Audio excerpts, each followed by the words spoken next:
Hello students, मैं आशीष sir आप सभी का अपने यूट्यूब चैनल परिवर्तन बोधि पर स्वागत करता हूं। और आज इस वीडियो में मैं आपको नंबर सिस्टम का पार्ट 2 यानी कि जो पिछले वीडियो में नंबर सिस्टम के बारे में कराया था उसी के आगे बताऊंगा। और जिन लोगों ने फर्स्ट पार्ट नहीं देखा है वो नंबर सिस्टम का फर्स्ट पार्ट देख लीजिए। पहला चैप्टर है मैथ का और किसी भी कॉम्पिटिटिव एग्जाम की समझ लीजिए बिल्कुल बेसिक चीज होती है। तो मैथ की बिल्कुल बेसिक चीज है, बिल्कुल कॉन्सेप्चुअल जो है। और जो लोग किसी भी कंपटीशन की तैयारी कर रहे हो स्पेशली वनडे एग्जाम की, उनके लिए बहुत इंपॉर्टेंट चैप्टर है। तो थोड़ा सा मतलब कई पार्ट में होगा ये, पार्ट 1, पार्ट 2, पार्ट 3, पार्ट 4।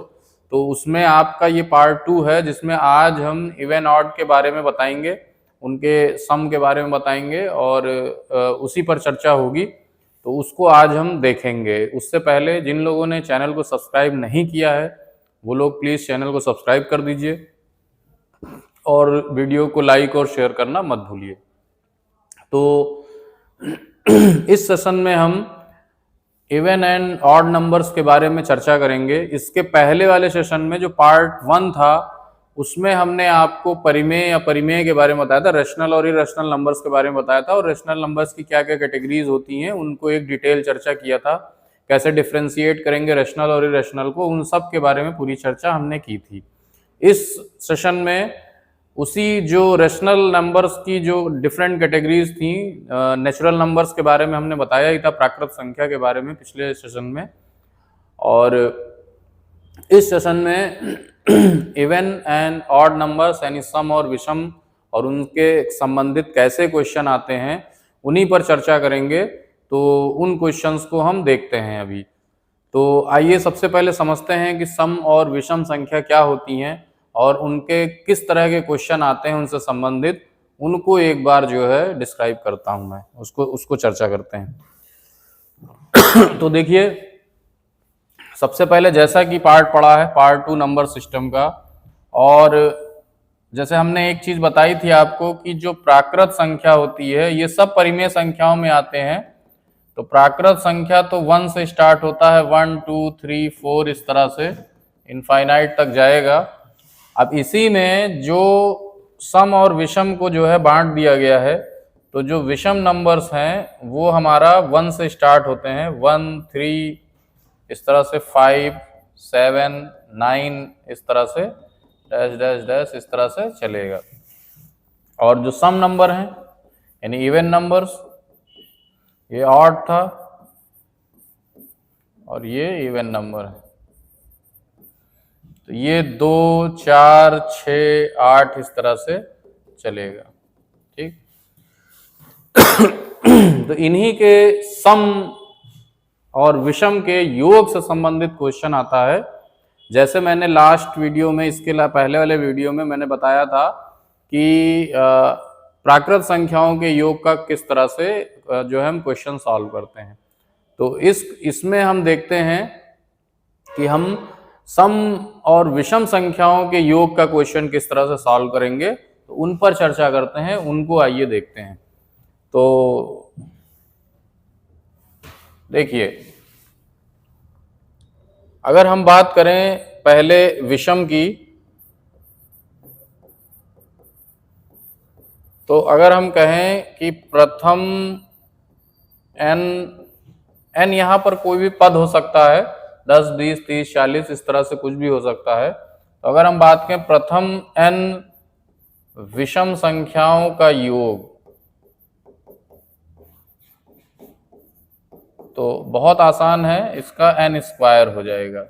अब इसमें कहाँ कहाँ गलतियां होती हैं उन चीजों पर हम चर्चा करेंगे। तो उसको हम बताएंगे अभी कि कैसे क्या गलती होती है कहाँ पर। जैसे अभी तो ये तो बिल्कुल सिंपल है कि n स्क्वायर हो गया। जैसे फॉर एग्जांपल अगर हम कहें कि प्रथम 50 फर्स्ट 50 ऑड नंबर्स का सम करो, प्रथम 50 विषम संख्याओं का योग क्या होगा, सम क्या होगा, तो सीधे सीधे 50 का स्क्वायर करेंगे और ये 2500 हो जाएगा, यही आंसर हो जाएगा।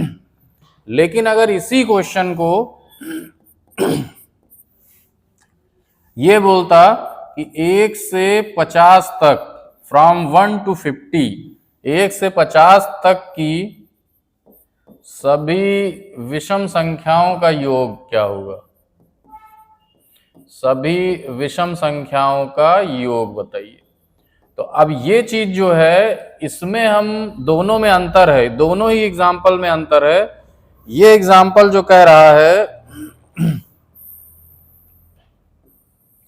इसमें जो n है वो 50 है, लेकिन जो ये वाला एग्जाम्पल कह रहा है यहां पर इसका मतलब है कि हमको 1 फिर 3 फिर 5 7 इस तरह से ऐड करते जाना है, और 50 का मतलब 49 तक ऐड करना है। तो ये दोनों में डिफरेंस है। ऊपर वाले में फर्स्ट 50 का मतलब 1 से 99 तक होगा, क्योंकि वो 50 ऑड नंबर्स की बात कर रहा है, और जो 50th ऑड नंबर होगा यानी 50वीं विषम संख्या जो होगी वो 99 हो जाएगी, और वहां वो 1 से 99 तक जोड़ने की बात कर रहा है। लेकिन इसमें 1 से 99 को जोड़ने की बात नहीं कर रहा है, इसमें 1 से 50 तक के जोड़ने की बात कर रहा है। तो 1 से 50 तक में केवल और केवल 25 ही विषम संख्या होंगी। यानी यहां जो n होगा वो 25 हो जाएगा, हाफ कर देंगे 50 इसके बाद वाला, तो इसी केवल 25 होंगी। तो यहां हम 25 का स्क्वायर करेंगे तो ये हमारा 625 आ जाएगा। तो दोनों में ये डिफरेंस है, ठीक है। तो अगर नंबर्स के रूप में दे तो हम देख लेंगे कि कितनी ऑड नंबर्स पड़ेंगी। जैसे 1 से 100 तक में 50 ऑड नंबर्स ही होगा, या 1 से 70 तक में 35, उसका आधा कर देना, तो वो n निकलेगा।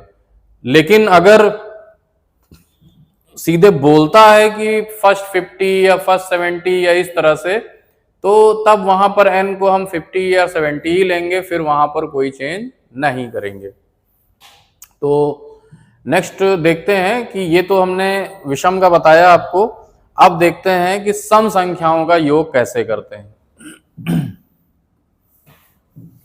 तो देखिए, सम संख्याओं का अगर योग देखें तो इवन नंबर्स जो हैं, वो इवन नंबर जो होती हैं वो 2 से स्टार्ट होंगी, 2 4 6 8 10 12 इस तरह से इनफाइनाइट तक जाएगा। और अगर बात हो कि प्रथम n सम संख्याओं का योग क्या होगा,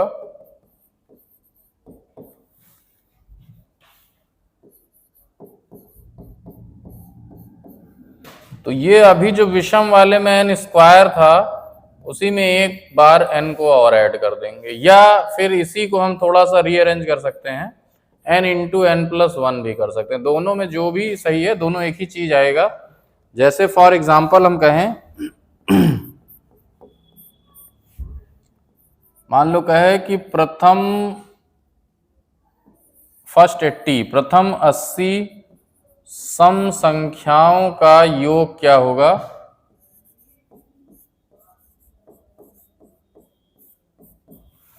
तो यहां पर ये n जो है वो 80 ही है, फर्स्ट 80 यानी कि प्रथम 80। तो हम 80 गुणे 81 कर दो, चाहे 80 का स्क्वायर धन 80 कर दो, दोनों एक ही चीज है। 80 इंटू 81 कर दो, चाहे 6480 आंसर आ जाएगा। तो ये चीज है। लेकिन अगर यही कहता है 1 से 80 तक की सभी सम संख्याओं का योग बताओ, 1 to 80, तो वहां फिर जो सम संख्या होती है वो 40 हो जाती है। यानी 1 से 80 तक में अगर हम देखें तो सिर्फ 40 सम संख्याएं होंगी, और उन 40 का योग करना है तो 40 गुणे 41 यानी 40 इंटू 41 करेंगे, तब जाके वो आंसर आएगा। जैसे अगर हम उसको कहें कि दूसरा क्वेश्चन अगर इस तरह से दें, मान लो इस तरह से दें कि 1 से 80 तक की सभी सम संख्याओं का योग क्या होगा।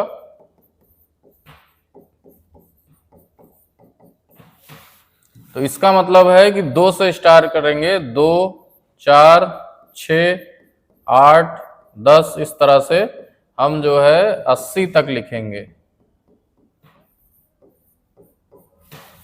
तो अब इनको ऐड करना है, तो यहाँ जो कितने पद बनेंगे, कितने n का मतलब हो गया ये कितनी सम संख्याएं हैं, कितनी इवन नंबर्स हैं, इसका मतलब ये है। तो n का मतलब नंबर ऑफ इवन नंबर्स या कितने टर्म्स हैं, कितने पद हैं। तो ये 80 का हाफ हो जाएगा यहाँ सीधे सीधे, यानी कि 40 पद हैं। तो अब इसको जब निकालना है तो हम 40 गुणे 41 करेंगे और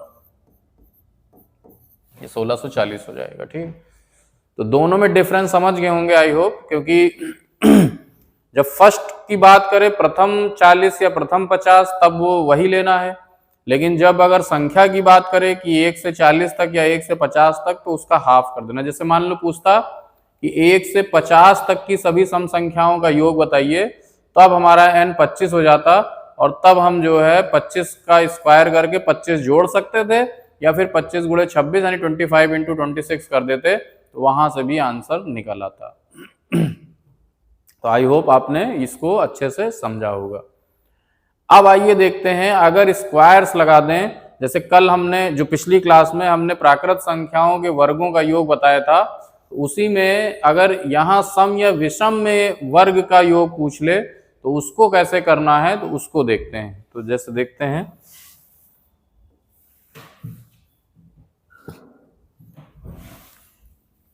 जैसे मान लीजिए क्वेश्चन कहता है कि 1 से 50 तक की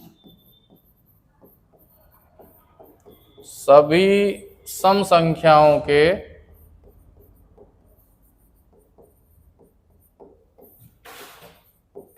वर्गों का योग बताइए। Sum of the squares of even numbers from 1 to 50।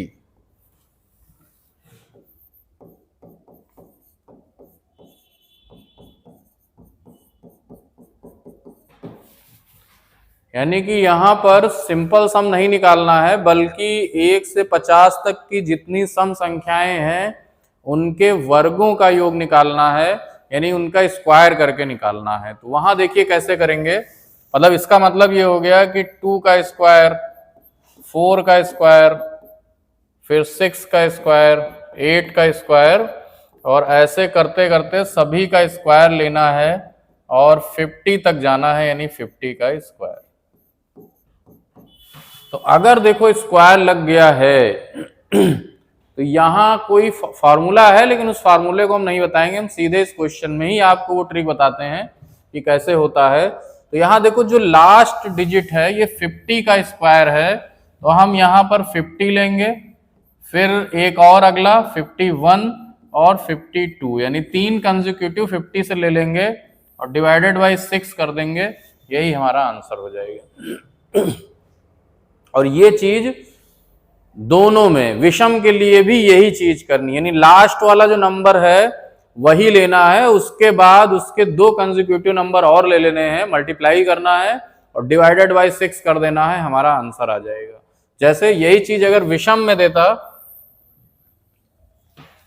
थोड़ा सा चेंज हो जाता। जैसे अगर यही कहता कि 1 से 50 तक की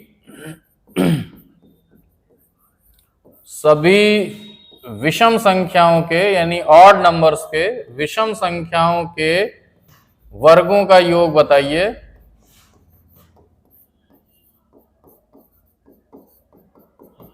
ठीक है, तो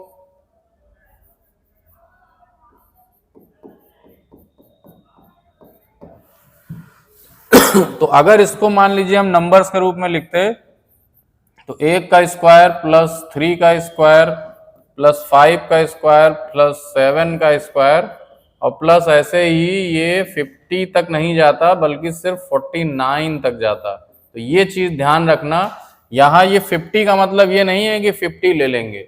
क्यों? क्योंकि 50 जो है वो एक इवन नंबर है, वो ऑड नंबर नहीं है।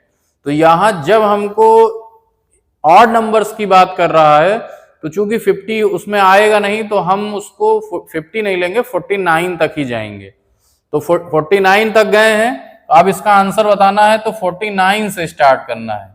तो 49 इंटू 50 इंटू 51 डिवाइडेड बाई 6, और इसको ये 6 से कट जाएगा ऊपर नीचे 2 बार में कट जाएगा, उससे कोई दिक्कत नहीं है, और हमारा आंसर आ जाएगा। तो स्क्वायर्स वाले में हमको बस जो लास्ट नंबर है वहां उसको लेना है और 2 और कंसेक्यूटिव नंबर्स ले करके उनको मल्टीप्लाई करके और तब निकालना है। और जो सिंपल वाले में है वो तो हमने बताया ही। तो अब कोई भी है, जैसे मान लो कहे 1 से 100 तक की सभी विषम संख्याओं के वर्गों का योग बताओ, स्क्वायर्स का सम क्या होगा 1 to 100। तो जो 100 पर आएगा जो number 100 into 101 into 102 divided by 6, सीधे से। तो बहुत आसान सी प्रक्रिया है, लेकिन फिर भी इसमें गुणा भाग आपको करना पड़ेगा। बिना गुणा भाग किए तो जो है वो फिर नहीं चल पाएगा। तो ये सम और विषम के हैं।